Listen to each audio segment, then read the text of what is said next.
آپ کہیں کہ ہر تیسرا آدمی مشرک، تیسرا صلاۃ و سلام پڑھو شرک، 11ویں 12ویں کرو شرک، نیاز کرو شرک، اگر آپ کہتے ہیں یا رسول اللہ شرک، اگر آپ مزار پہ چلے جائیں شرک، اگر آپ کوئی مزار کو سجدہ کر دے حرام ضرور ہے لیکن وہ بھی شرک۔ اور بھائی یہ شرک کی کوئی مشین ہے جس سے مشرک نکل رہا ہے، ناقابل معافی جرم ہے۔ پیر کو سجدہ کرنا، تصویروں کو کرنا، بالکل کوئی اس کا قائل نہیں۔ غلط تصور یہ ہوگا کوئی کہے کہ میں تو ایک بزرگ کے لیے کھانا بنا رہا ہوں، بزرگ ہی مجھے ثواب دیں گے، بزرگ کو راضی کرنا مقصود ہے، یہ شرک ہے، یہ غلط۔ یہ مزارات پہ شرک ہو رہا ہے۔ کیوں؟ ہم نے دیکھا ہے کہ آدمی سجدہ کر رہے ہیں، قبروں کو سجدہ کر رہے ہیں، تمہیں پتہ ہے کہ وہ کس نیت سے سجدہ کر رہا ہے؟ دا ڈے آف ججمنٹ میں پتہ چلے گا۔ جو آیات بتوں کے لیے تھی آپ نے اس کو نبیوں پہ اور صحابہ پہ چسپا کیا، یہ کتنا بڑا گناہ تھا۔ بسم اللہ الرحمن الرحیم۔ نیاز کا تصور کیا ہے اچھی طرح سمجھیے گا۔ بعض لوگ پتہ نہیں کیوں اس کو ناجائز سمجھتے ہیں۔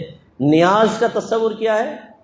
پہلے سمجھ لیں کہ نیاز، نظر، یہ ایک تحفے کا نام ہے۔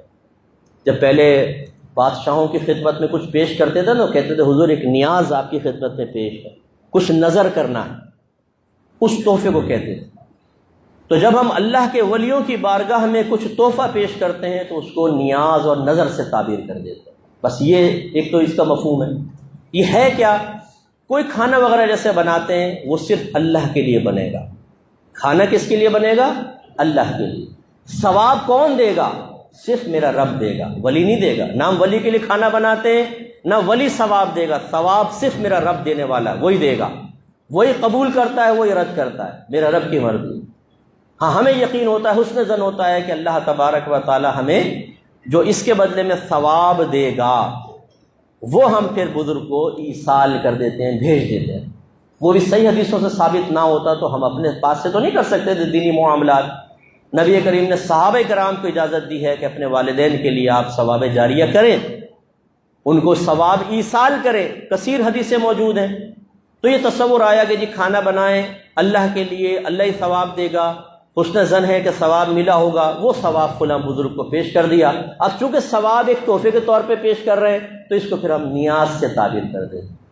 میں سوال کرتا ہوں اس میں غلط کیا ہے یہ بتائیے۔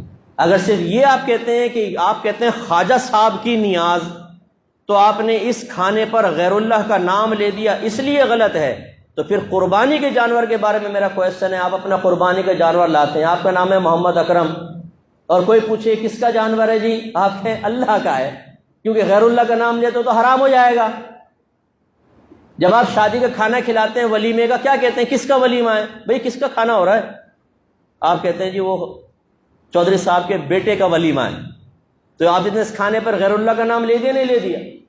یہ بھی حرام ہونا چاہیے۔ اگر صرف نام غیر اللہ کا لینے سے چیز حرام ہو جاتی تو بھائی بیٹو ہر چیز حرام ہو جائے گی۔ معاذ اللہ سبحانہ اللہ، ایک عالم نے لکھا، میں نہیں کہہ رہا ہوں، ایک عالم نے لکھا کہ اگر بیوی کے بارے میں پوچھیں کس کی بیوی ہے تو کیا بولیں گے؟ معاذ اللہ کہیں گے اللہ کی بیوی ہے، یہ بولیں گے تو شرک ہو جائے گا، کافر ہو جائیں گے۔ اور کہیں گے یہ سعید صاحب کی بیوی ہے تو غیر اللہ کا نام لے لیا، حرام ہو گئی۔ تو یہ ایک جہالت والی بات ہے جی، چونکہ آپ نے اس کو منسوب کر دیا غیر اللہ کی طرف، حرام ہو گئی۔ ارے بھائی یار، اگر غیر اللہ کی طرف منسوب کرنے سے چیزیں حرام ہو جاتی تو پھر تو اس کا مطلب ہے کہ سب معاملہ خراب ہو جاتا، ہر چیز حرام ہو جاتی۔ یہ نہیں ہے تصور۔ غلط تصور یہ ہوگا کوئی کہے کہ میں تو ایک بزرگ کے لیے کھانا بنا رہا ہوں، بزرگ ہی مجھے ثواب دیں گے، بزرگ کو راضی کرنا مقصود ہے، یہ شرک ہے، یہ غلط۔ شرک سے ہم اللہ کی پناہ مانگتے ہیں۔ تو شرک کے قطع کما کے لیے ہم کافی ہیں، اللہ کا بڑا کرم ہے، کسی کی غیر کی ضرورت نہیں ہے، ہم اپنے لوگوں کو بچانے کے لیے کافی ہیں، انشاءاللہ شرک میں مبتلا نہیں ہونے دیں گے۔ لیکن جو غیر شرک کو شرک کہے اسے بھی پیار سے سمجھائیں گے کہ شرک تمہاری طرف ہی لوٹ کر آئے گا، اس لیے کہ اللہ کے نبی نے ارشاد فرمایا کہ جو کسی مسلمان کو کافر کہے اور وہ کفر کا اہل نہ ہو تو کفر کہنے والے کی طرف لوٹ آتا ہے۔ علماء نے فرمایا اس کا ظاہر تو یہی ہے کہ جو کسی مسلمان کو کافر کہے اور وہ کافر نہیں تو کہنے والا خود کافر ہو جائے۔ سمجھ نہیں آیا؟ تو یہ بہت خطرناک چیز ہے۔ اب میں تو نیاز کا قائل ہوں، اور بھی ہزارہ امام نیاز کے قائل ہیں۔ سوال یہ پیدا ہوتا ہے، آپ کہتے ہیں نیاز شرک ہے، پھر مشرک کے پیچھے نماز بھی پڑھ لیتے ہیں، یہ بڑی حیرت انگیز بات۔ اب سوال یہ پیدا ہوتا ہے جو مشرک امام بیٹھا ہوا ہے اس کے پیچھے آپ نماز پڑھ رہے ہیں تو بتائیں اسے مشرک سمجھا کہ نہیں سمجھا؟ آپ کے نزدیک تو مشرک ہے۔ اگر مشرک آپ نے نہیں سمجھا تو پھر مشرک کو غیر مشرک کہنا، اس کا مطلب اس کے عقیدے ٹھیک کہہ رہے ہیں آپ گئے کام سے۔ مطلب کسی ہندو کو بولیں اس کے عقیدے بالکل ٹھیک ہیں، اس کے پیچھے نماز پڑھ لو، کافر ہو جائیں گے نہیں ہو جائیں گے؟ تو اگر ایک مشرک امام آپ خود کہہ رہے ہیں یہ شرک کرتا ہے، نیاز کھاتا ہے، شرک کرتا ہے، تو مشرک ہوا۔ مشرک کے پیچھے نماز پڑھنا ثابت کرتا ہے، آپ اسے مشرک نہیں سمجھ رہے، غیر مشرک سمجھ رہے ہیں، تو مشرک کو غیر مشرک کہنا خود ایک شرک ہے، خود کفر ہے، گئے آپ کام سے۔ اور اگر آپ کہتے ہیں نہیں مشرک تو ہے لیکن نماز پڑھنا جائز ہے، تب بھی کافر ہو جائیں گے۔ اور اگر آپ کہیں نہیں ہم تو ویسے ہی کہہ رہے تھے مشرک نہیں، تب بھی کافر ہو جائیں گے۔ بتاؤ بھاگو گے کہاں؟ کون سے راستے سے بھاگو گے؟ نہیں کریں یہ غلط حرکتیں۔ جو مشرک نہیں ہے اسے خواہ مشرک مت کہیں، ورنہ اپنی زندگی آپ کی عذاب میں آئے گی۔ اب ضمن بات آ گئی تو سمجھاتا ہوں جی، یہ مزارات پہ شرک ہو رہا ہے۔ کیوں؟ ہم نے دیکھا ایک آدمی سجدہ کر رہے ہیں، قبروں کو سجدہ کر رہے ہیں۔ او بھائی، قبروں کو اگر کوئی سجدہ کر بھی رہا ہو اس سے مشرک کیسے ہو جائے گا یہ بتاؤ؟ سجدے کی تو دو قسمیں ہیں، ایک سجدہ تعظیمی ہوتا ہے، ایک سجدہ عبادت ہوتا ہے۔ ایک سجدہ تعظیمی، ایک سجدہ عبادت۔ جو مخلوق کو کرتے ہیں اس کو لینے چلے۔ اگر آپ کسی کو معبود سمجھ کے سجدہ کریں تو یہ سجدہ عبادت کہلائے گا، اس کا کرنے والا کافر اور مشرک ہو جائے گا۔ اور ایک ہوتا ہے سجدہ تعظیمی، کسی کو عظمت والا سمجھ کے اس کے سامنے جھکنا، جیسے پیر کو سمجھ لیا، مزار کو سمجھ لیا۔ یہ پہلی شریعتوں میں دیکھیں، یوسف علیہ السلام کے بھائیوں نے سجدہ کیا تھا، آدم علیہ السلام کو فرشتوں نے سجدہ کیا تھا، یہ سجدہ تعظیمی تھا۔ سجدہ تعظیمی پچھلی شریعتوں میں جائز تھا، ہماری شریعت میں حرام ہے لیکن کفر نہیں۔ اب ایک آدمی مزار پہ جھکا ہوا ہے، صاحب مزار کے سامنے، آپ کہتے ہیں دیکھو مشرک ہو گیا یہ۔ بھئی کیسے مشرک ہو گیا؟ ایک طرف تو آپ یہ کہتے ہیں کہ نبی کریم صلی اللہ علیہ وسلم کے لیے علم غیب ماننا شرک ہے، کفر ہے۔ نبی کو کیا پتا کہ دیوار کے پیچھے کیا ہوتا ہے؟ نبی کو کیا پتا دل کے اندر؟ اور تمہیں پتا ہے کہ وہ کس نیت سے سجدہ کر رہا ہے؟ اس نے شرک کی نیت سے سجدہ کیا ہے، یعنی معبود سمجھ کے کیا ہے، یا اس نے قابل تعظیم سمجھ کے کیا ہے؟ آپ کو کیسے پتا چلا؟ کیونکہ دونوں کے احکام علیحدہ ہیں۔ اور اگر آپ کہتے ہیں ہمیں پتا ہے تو کافر ہو جائیں گے، علم غیب کا دعویٰ کیا، اور کہ آپ چاہے پتا نہ ہو پھر بھی کیونکہ جھکا ہوا ہے اس لیے مشرک کہیں گے، تو پھر میں کہتا ہوں کہ یہ پوری مسجد والے بھی مشرک ہیں، آپ سب مشرک ہیں۔ اور ابھی شرک کریں گے آپ، وہ کیسے؟ میں دیوار کو سجدہ کروں گا، میں گیا، پہلی صف مجھے سجدہ کرے گی کیونکہ میرے پیچھے جھکے ہوئے ہیں آپ بھی گئے، دوسری صف بھی گئی، تیسری صف، ہر ایک دوسرے کے سامنے جھکا ہوا ہے۔ کیا کہیں گے آپ جواب میں؟ ارے مفتی صاحب سامنے جھکے ہوئے لیکن نیت تو اللہ کو سجدہ کرنے کی ہے نا۔ یہی تو جواب دے رہے ہیں کہ اصل نیت کا اعتبار ہے، جھکنے کا اعتبار نہیں ہے۔